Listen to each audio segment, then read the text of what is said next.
Bienvenue dans cette exploration Guinness. Aujourd'hui, on se penche sur un sujet un peu stressant, il faut bien le dire, la fuite d'eau à la maison. Ah oui, le genre de truc qui peut vite tourner au cauchemar si on ne sait pas comment réagir. Exactement. On a sous les yeux un document, le guide d'urgence fuite d'eau. Action et prévention. Notre mission, c'est d'en tirer les infos clés, les bons réflexes quoi, pour gérer l'urgence. Et puis aussi, comment éviter que ça arrive. Voilà. On imagine bien la panique, la flaque qui s'étend, le bruit de l'eau. Bref, agir vite et bien, c'est crucial pour limiter les dégâts matériels et financiers. Alors, on décortique ça ensemble? Allons-y. Bon, d'après ce guide, il y a une action qui prime sur tout. Vraiment, l'urgence absolue. C'est de couper l'arrivée d'eau générale. Ils insistent vraiment là-dessus, faut le faire tout de suite. C'est la toute première chose. C'est fondamental. Et cette fameuse vanne, elle se trouve où, en général? Près du compteur, c'est ça? C'est ça la plupart du temps, près du compteur, parfois dans une gun technique, un placard. Le mieux, c'est de la repérer avant, au cas où. Bonne idée. Donc, ce geste simple, fermer la vanne, ça stoppe l'écoulement à la source. Absolument. Et c'est fou l'impact que ça, ce simple geste, souvent juste un quart de tour, ça coupe net l'alimentation du problème. Ça empêche que ça empire, en fait. Exactement. Sans ça, l'eau continue de s'infiltrer partout. Les murs, les planchers, le plafond du voisin en dessous si on est en appartement. Ah oui, en copropriété, ça peut vite devenir compliqué. Bah oui, que ce soit chez soi, dans les parties communes, couper l'eau, c'est le premier rempart. Ça évite qu'une petite fuite devienne un sinistre énorme, quoi. Ne pas le faire, c'est laisser la situation dégénérer à toute vitesse. Ok, c'est très clair. Donc, étape 1, on coupe l'eau. L'hémorragie est stoppée. C'est quoi la suite logique? Le guide parle d'une deuxième priorité, la sécurité. Oui, la sécurité. Et là, il y a le risque électrique. La question, c'est quand est-ce qu'il faut couper l'électricité?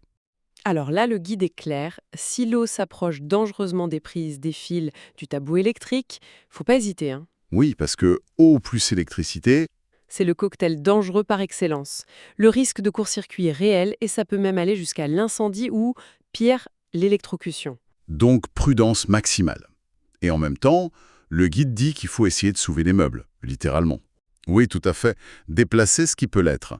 Les meubles, les appareils électroménagers, les tapis, tout ce qui craint l'eau et qui est menacé. C'est un peu une course contre la montre, j'imagine. C'est ça. Faut bien voir qu'il y a ce double danger. Les dégâts de l'eau elle-même, qui peuvent coûter très cher en réparation. Oui, les parquets qui gondolent, la peinture qui cloque. Voilà. Et puis, le risque électrique, qui touche à la sécurité des personnes. Donc, couper le courant dans la zone touchée, c'est vital s'il y a un doute. Et mettre les appareils au sec, ça sauve le matériel et ça limite aussi les risques électriques. C'est une protection double, pour les biens et pour les gens. Logique. Bon, on a coupé l'eau, sécurisé la zone, protégé ce qu'on pouvait. Et maintenant, On arrive à la troisième étape, l'intervention. Et là, le guide est formel. Il faut appeler un pro. un plombier. La tentation de vouloir réparer soi-même, elle existe, mais là, on nous dit « attention, mauvaise idée, surtout si on ne voit pas d'où ça vient ». Pourquoi cette insistance? Parce que le rôle du plombier, c'est pas juste de colmater la fuite en urgence, mais s'il fait ça aussi, bien sûr. Son rôle va plus loin. Ah oui, sa mission clé, d'après les sources, c'est de trouver précisément l'origine du problème. D'où vient cette eau?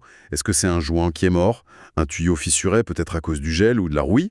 Ou une canalisation bouchée qui a fini par céder. Exactement. Ou simplement, l'installation est vieille, quoi. Vétuste. Et c'est là que l'expertise technique, elle prend tout son sens. Parce que c'est pas toujours visible à l'œil nu. Ah non, loin de là. Une fuite, c'est souvent la partie émergée de l'iceberg.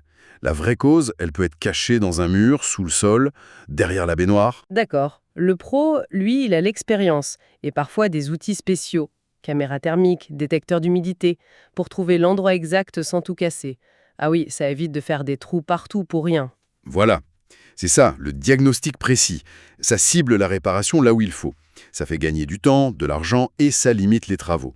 Essayer de bricoler sans savoir, c'est risquer de passer à côté ou même d'aggraver le truc. Ok. Et une fois qu'il a trouvé la cause, vient la réparation. Le guide dit qu'en passant par une entreprise spécialisée, on a un travail en bonne et due forme. Ça veut dire quoi concrètement? Mais en bonne et due forme, ça veut dire que c'est fait dans les règles de l'art. Avec les bons matériaux, les bonnes techniques. Une réparation qui va durer, quoi. C'est l'idée. Une solution pérenne. Parce qu'une réparation faite à la va-vite, avec du matériel pas adapté, ça peut tenir un temps, mais ça risque de relâcher. Et parfois, c'est pire après. Hmm. Une mauvaise soudure, un joint mal serré, et hop, ça recommence. Le pro, lui, il engage sa responsabilité. Il offre souvent une garantie. C'est un investissement pour être tranquille. D'accord, c'est plus sûr. Très clair. Donc, on a vu la réaction à voir si. Couper l'eau, sécuriser, appeler le pro. Mais le guide ne s'arrête pas là. Il parle aussi de... Prévention. Oui, comment éviter que ça se reproduise. C'est tout aussi important. Exactement. Passer de la gestion de crise à l'anticipation. Quelles sont les pistes pour minimiser les risques de fuite? Alors, il y a plusieurs choses, souvent du bon sens et de l'entretien. Comme par exemple, premièrement, un contrôle visuel régulier. Regardez l'état des tuyaux visibles, sous l'évier, derrière les toilettes, le chauffe-eau, les raccords des machines. Chercher des traces suspectes. Humidité, rouille. C'est ça. Des petits signes qui doivent alerter. Des joints qui suintent, des flexibles un peu craquelés. Ça coûte rien de jeter un œil de temps en temps. Deuxième piste. Surveiller son compteur d'eau. Ça, c'est malin. Ah oui, le compteur, c'est un super indicateur, surtout pour les fuites cachées, celles qu'on n'entend pas. Comment on fait, concrètement? C'est simple.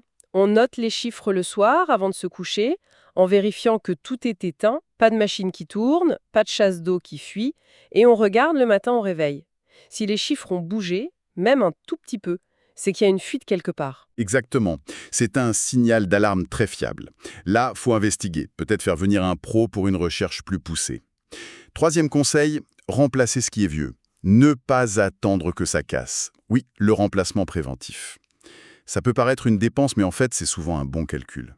Un investissement, comme tu disais. Voilà. Une installation de plomberie, ça a une durée de vie. Un chauffe-eau, après 10 ou 15 ans, il devient plus risqué.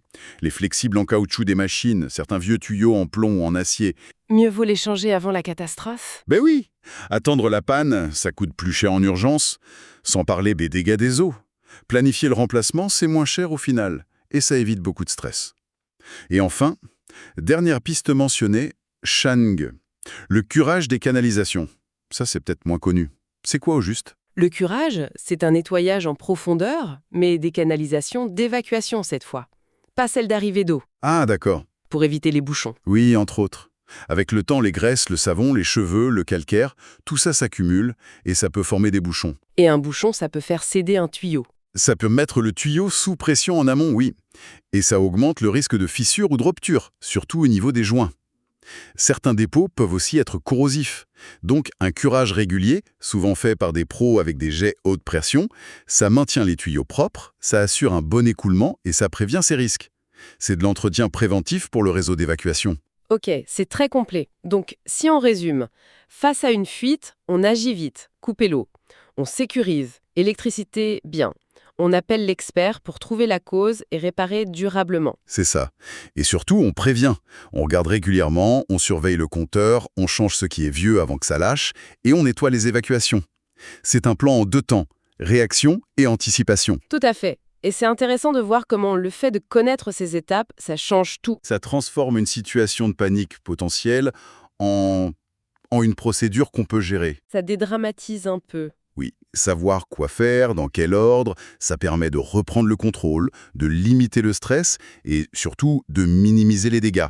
Suivre ces conseils, que ce soit pour l'urgence ou la prévention, c'est protéger sa maison, bien sûr, mais c'est aussi s'acheter de la tranquillité d'esprit. On passe d'une position où on subit à une position où on maîtrise un peu mieux le risque. Exactement. Comprendre le mécanisme, c'est déjà un grand pas pour le maîtriser. Et tu vois, toute cette discussion sur les fuites d'eau, comment réagir, comment prévenir, ça me fait penser à autre chose d'un peu plus large. Ah oui, Oui, si on prend un peu de distance, où est-ce qu'elles se cachent, les autres fuites silencieuses dans notre quotidien? Je pense à l'énergie qu'on gaspille, au temps qui nous échappe sur des trucs pas si importants. Je vois ce que tu veux dire. Les ressources financières qui partent sans qu'on sache trop où. Voilà. Ou même notre attention qui se disperse. Est-ce qu'on ne pourrait pas appliquer une démarche un peu similaire? Surveiller comme on surveille le compteur d'eau. Détecter les petits signes avant-coureurs. Et agir de manière préventive comme changer une pièce usée avant qu'elle ne casse. Exactement. Identifier et colmater ces autres types de fuites avant qu'elles ne fassent des dégâts plus importants pour notre bien-être, nos projets. C'est une piste de réflexion, non? C'est une très bonne question à se poser, effectivement. Bon, eh bien, c'est sur cette interrogation qu'on va terminer notre exploration d'aujourd'hui. Merci beaucoup pour cet échange Merci à toi. et merci à vous pour votre écoute.